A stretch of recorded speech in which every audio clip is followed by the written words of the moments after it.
What's up, everybody? Welcome to our session today. We're doing a quick live market recap of what's going on in the overall markets. So let's go ahead and get started on today's session. We're going to talk about the week that was in our markets. So starting with the week that was in our markets. So let me go ahead and slide over to charts real quick. So we're going to start with a major market comparison and what's happening in our four major markets for the week that was. And when I look at these four markets, and the four markets that I'm paying attention to here, S&P, NASDAQ, Dow Jones, and the Russell, what we have here is we've got a comparison change chart. And this actually shows me the entire year and where we are year to date, well, for the last 12 months. And so the S&P is up. The NASDAQ is up humongous. The Russell is up. The Dow is up. We're all up, right? In the midst of a global pandemic, all these markets are higher than where they were at this time last year. But I'm really going to take a look at what happened over the course of the last week. And so when I take a few minutes and look at what happened over the course of the last week, what we can see over the course of the last week is that the Russell is down 1.14%. The NASDAQ is down 1.62%. The Dow Jones was down 0.25%, and then the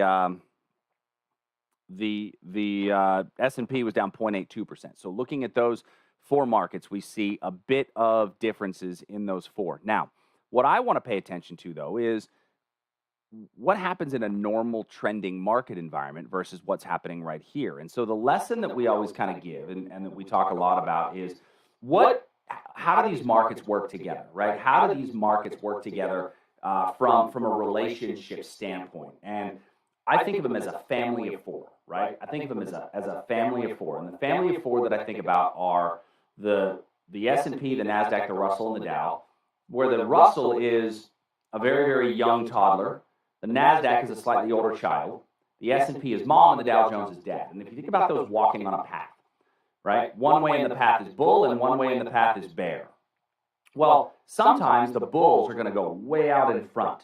And when the bulls go way out in front, you're going to see that the Russell is oftentimes the leader, right? And the Russell's the leader when the bull market is running, because think of the toddler, right? On a path, the toddler is going to sometimes run out in front of the older child and mom and dad. And sometimes, if they go down the bear path, the Russell's going to go way out in front, followed by the 8-year-old and then mom and then dad. And usually that's the way the family goes in a normal environment. Well, sometimes the Russell goes down a different path than mom and dad. And if the 8-year-old NASDAQ follows the Russell, mom and dad are going to go with them. Well, when we think about these four markets, what happened this week? Well, I think that they were all on the path, and then they just decided to stop and smell the roses a bit, right? If we think about what they did, they decided it was time to just, let's take a breath of fresh air. Let's stop and smell the roses a little bit and see what happened. And so when I go back to, let me slide back to charts here real quick.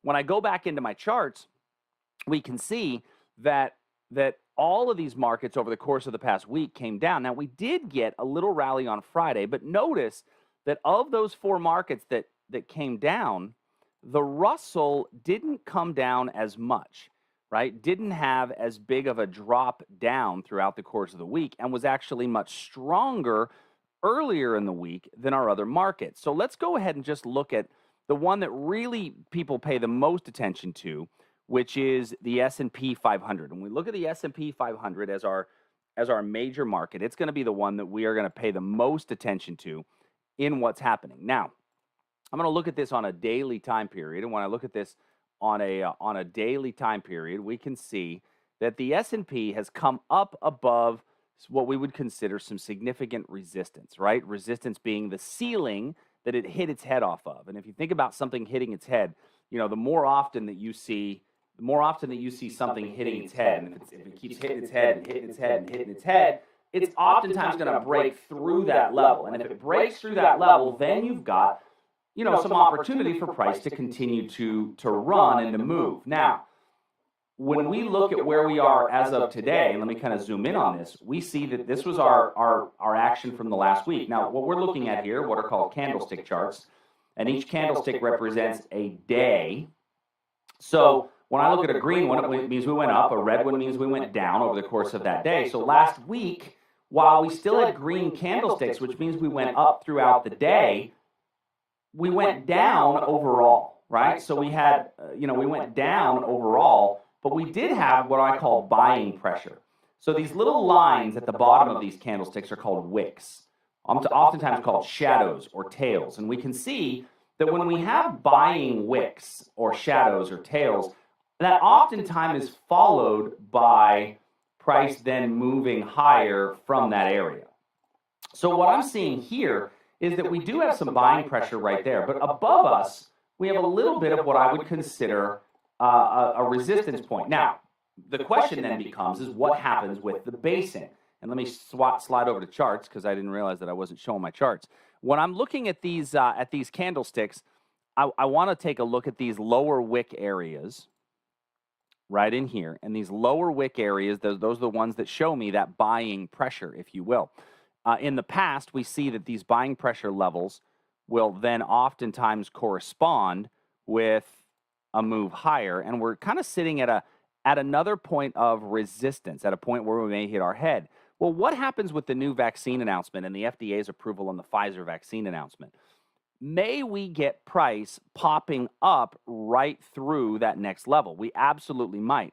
But is that going to be considered a breakout? Well, when I think about breakouts, I need to remember that if the basing is not present, it is not a true breakout, right? That's the other piece that I need to consider. With no basing, it is not a true breakout. And so you might try it, but it may not be the best thing it may not be the most effective of your trades if you try to take a breakout trade above there. And,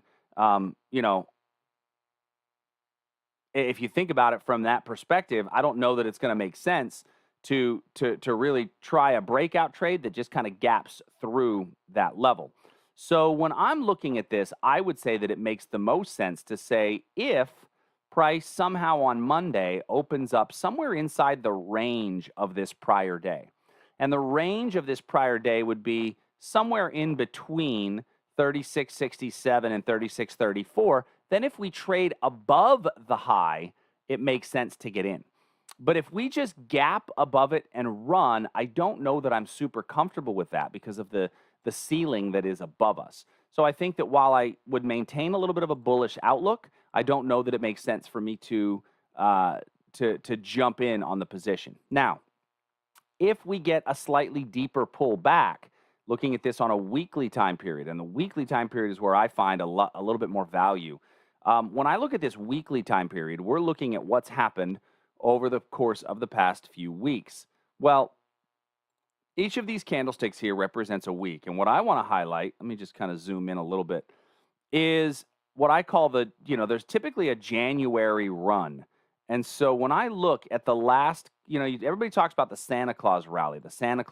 Well, the Santa Claus rally is very important, absolutely. But even more important, I think, than the Santa Claus rally and undervalued is the January rally. If I go back over the last 4 years, you'll see that in January of the last 4 years, and if I continue to go back, it's 4 years running now, that January has been a nice, strong buying opportunity with a few weeks up of price movement. Right now, if I go back a little bit further, I can see that this January was a little bit more challenging. This one was a bit flat. And so it kind of goes a bit cyclical. But I think that January could be a pretty good month for stocks before we would see what happens with it with any sort of February movement. So I wouldn't be surprised overall for the next few weeks to see price give us a little bit of a pullback into this region here and then trade higher through the end of January. And I think that ultimately settles in for a pretty good price point. Now, a lot of people are saying, well, with the Pfizer vaccine, I think the Pfizer vaccine information is already priced in. I think the market already knows about the Pfizer vaccine information, and I don't think that that's going to really change anyone's mind overall as to what the markets are really going to do and what's going to happen. So those are kind of when I think about this week. This week, the market took some time to stop and smell the roses a little bit. And so for me, the next question is, what happens with some of our big picture stocks, right? The stocks that everybody talks about, the ones that everybody wants to hear, and it's always the FANG stocks, right? Apple, Facebook, Microsoft, Amazon, Google, and Netflix. To me, those are the big six. And why do I say those are the big six? Because those six comprise about 50% of the overall market cap of the S&P 500. So I do want to pay attention to what those six are doing, because those six are kind of an interesting blend when I look at what they're doing overall. Now, what I'm going to do is show you a chart of each of those six. And when you look at this chart, what you're essentially looking at is the last 20 days worth of price action in those six charts. So let me pull those six charts up here real quick. And what we're seeing here when we look at those six charts is we're looking at Apple up at the top left, Facebook up at the top right.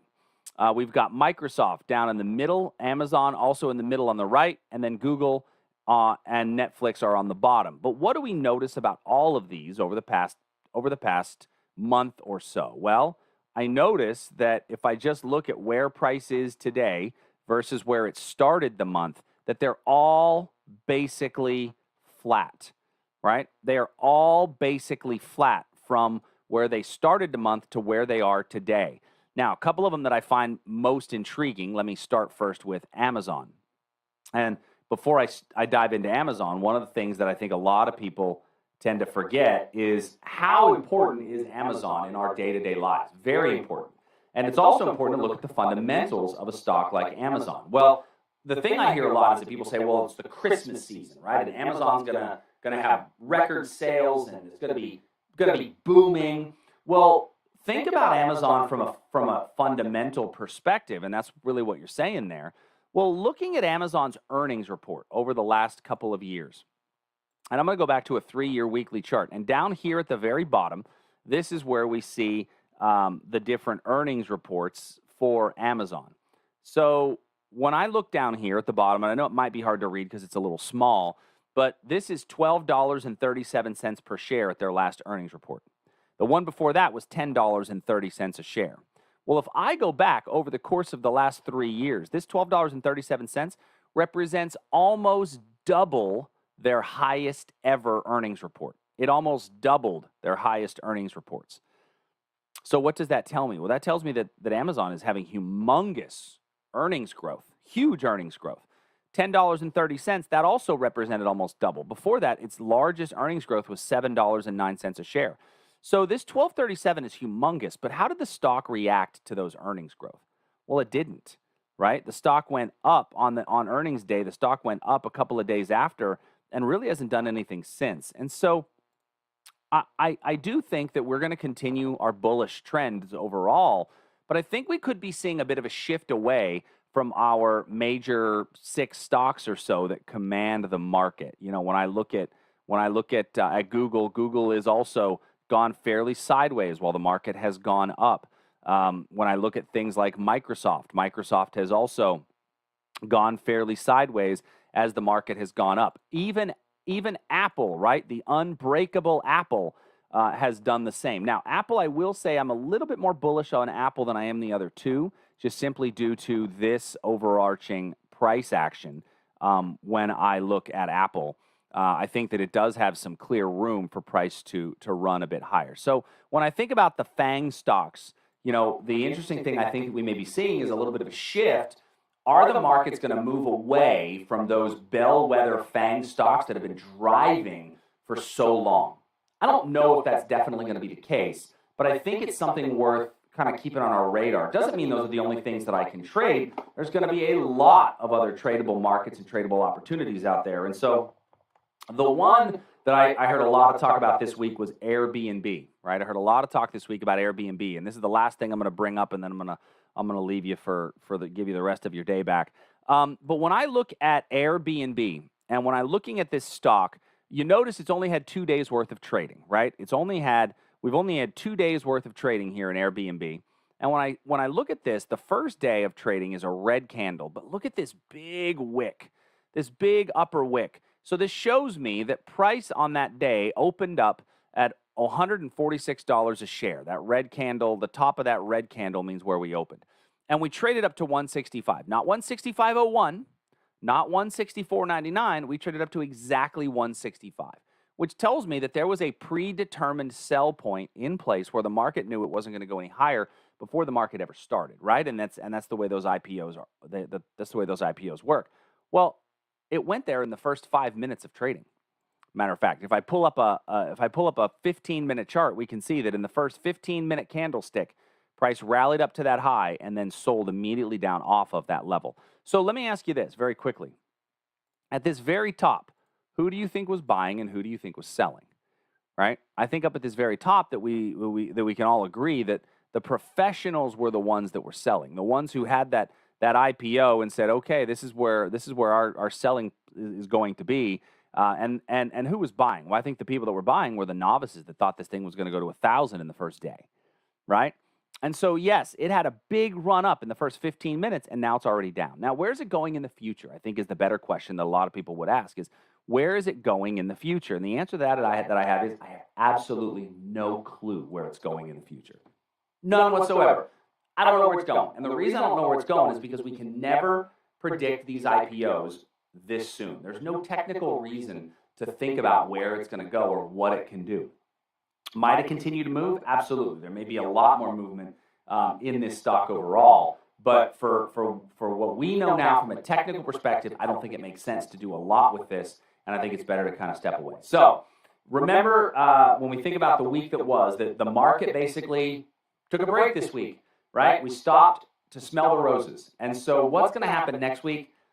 Not for sure, but I could see a little bit of a pullback early in the week and then, continuing our overall bullish announcement and bullish trend. But for those of you that are Traders Army members, I will see you on our Sunday night live trade room. I look forward to having you all there. For those of you that are not members, go to tradersarmy.com, learn a little bit more about what we do each and every day. You can sign up for one of our free sessions. We'd love to have you at least come into one of our free orientation sessions to see what it is that we're all about. And if you guys have any questions, please send me an email, chuck.fulkerson@tradersarmy.com.